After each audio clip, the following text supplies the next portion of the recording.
So, on March 2nd, 1935,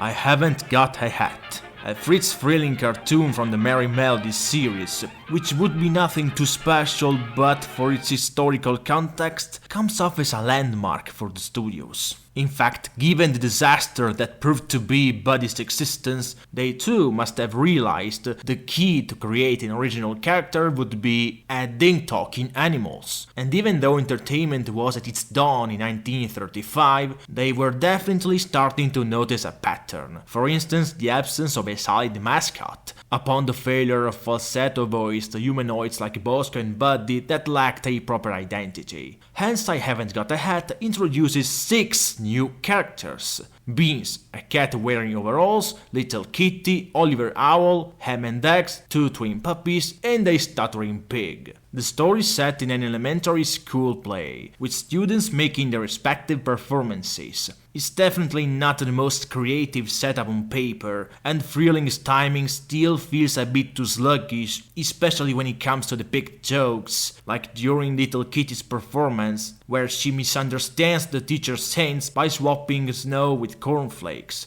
Now that would be amusing if paced correctly, but the gag is sort of squandered, especially due to Bernie Hanson's delivery. White as snow, and everywhere that Merrie went, the lamb was sure to go. To be fair, I don't really enjoy Hanson's voice. I know her squeaking tone was generally intentional, but didn't sound that bearable, I'm afraid.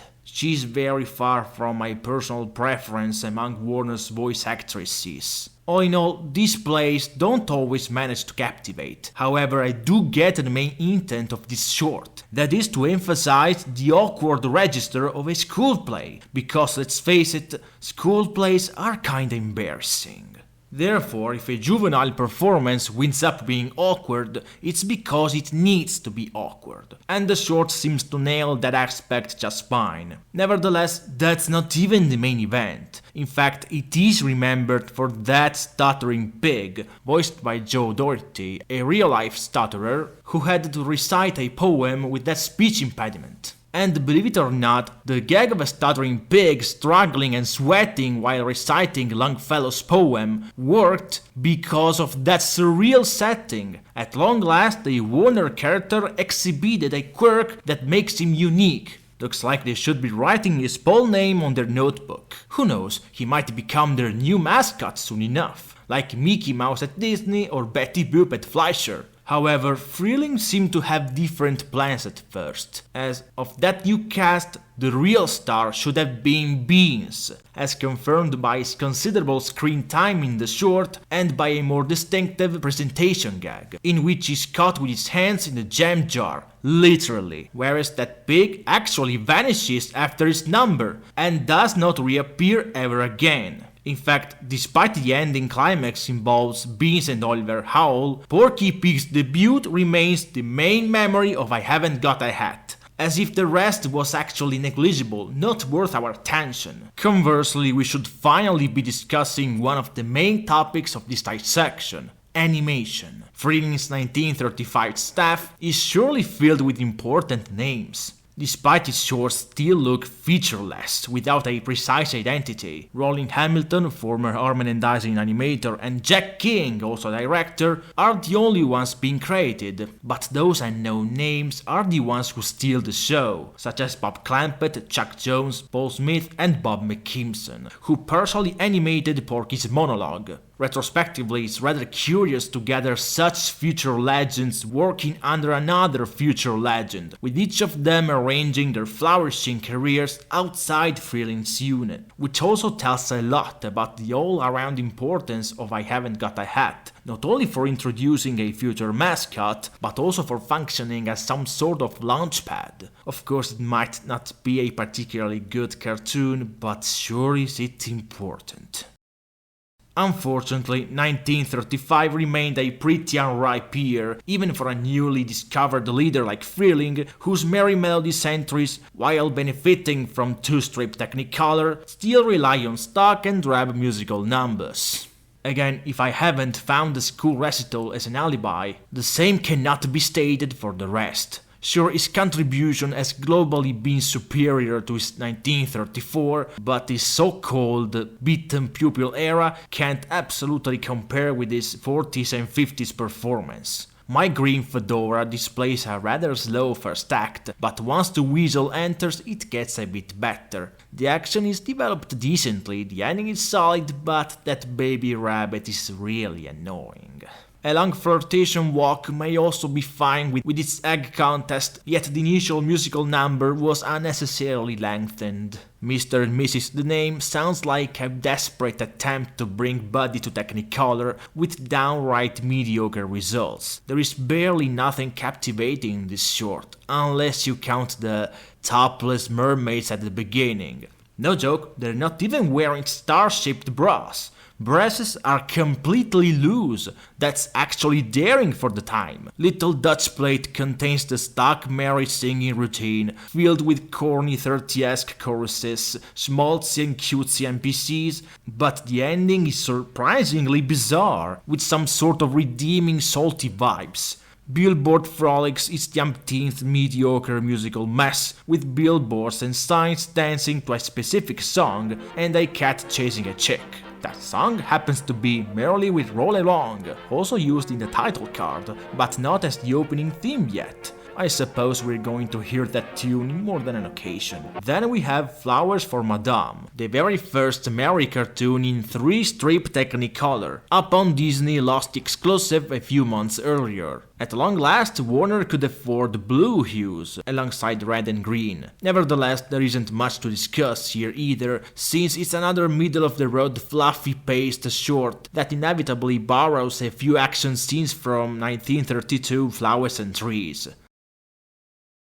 So, the colorful Merrie Melodies, albeit stagnant and repetitive at parts, definitely showed signs of improvement. But what about black and white Looney Tunes?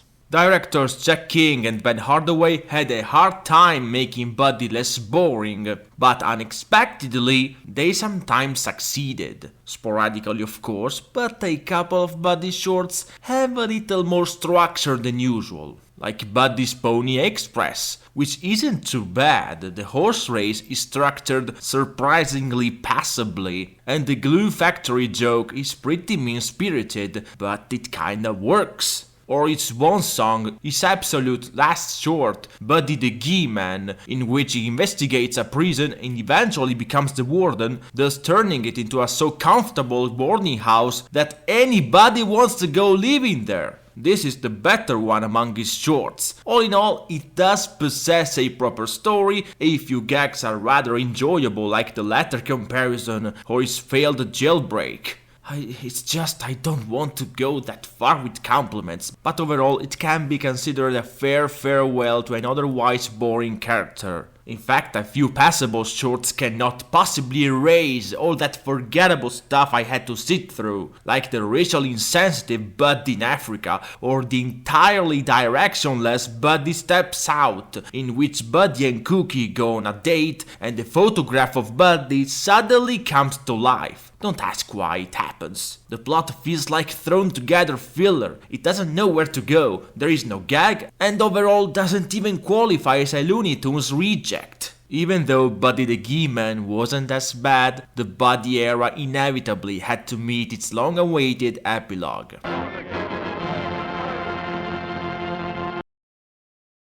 Fortunately, a few months earlier, I Haven't Got a Hat had introduced several candidates as the new mascot, so they simply had to pick one. Porky Pig? No, the chosen one was actually the character Freeling intended to make a mascot out of him, Beans the Cat, who became the protagonist of 1935 shorts. A cartoonist's nightmare, aka Duck-a-Muck before Duck-a-Muck, offers a downright unique scenario of a cartoonist entering his own cartoon, interacting with the very environment he created, including Beans and the various villains. While this is likely Jack King's most notable contribution at Warner's, and the premise is indeed ingenious, there is still something throwing me off regarding his supervision, since the way he depicts violence doesn't come off as funny, but more like sadistically gratuitous. This is funny violence?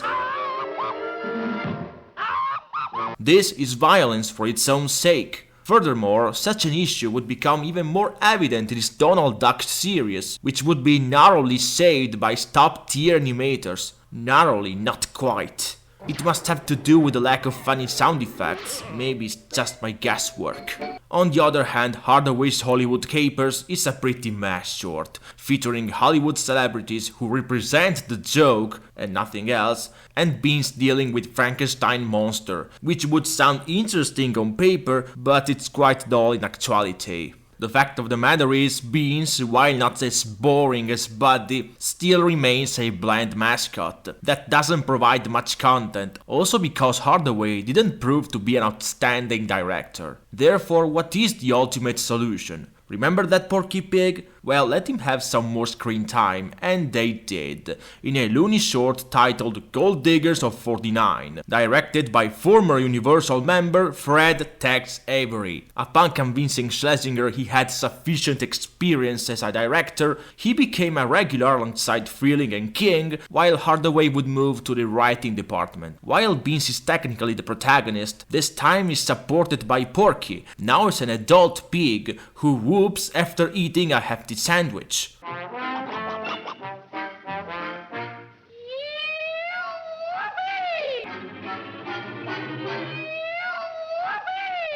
Happens to be his catchphrase, I think, which is already funny on its own. Speaking of which, the Looney Tunes series, for the first time ever, demonstrates the Looney aspect they've been looking for a while. While Avery's pacing is kinda divisive at times, the short starts placing its bet on jokes, humor, slapstick, surrealism. The mountain slot machine, Porky picking the nugget from his pocket, the treasure in your face twist. Seems like newcomer Avery immediately realized the true spirit of Looney Tunes, albeit with some debatable ideas we're discussing next time. Because he's a director I still can't understand completely. Judging from his cartoons, you know he's got some potential, you absolutely know it. But at the same time, the fact he would lose his way in more than an occasion during his time at Warner certainly catches me off guard. Plain and simple, Tex Avery would get us used to both sheer classics and unexpected eyesores.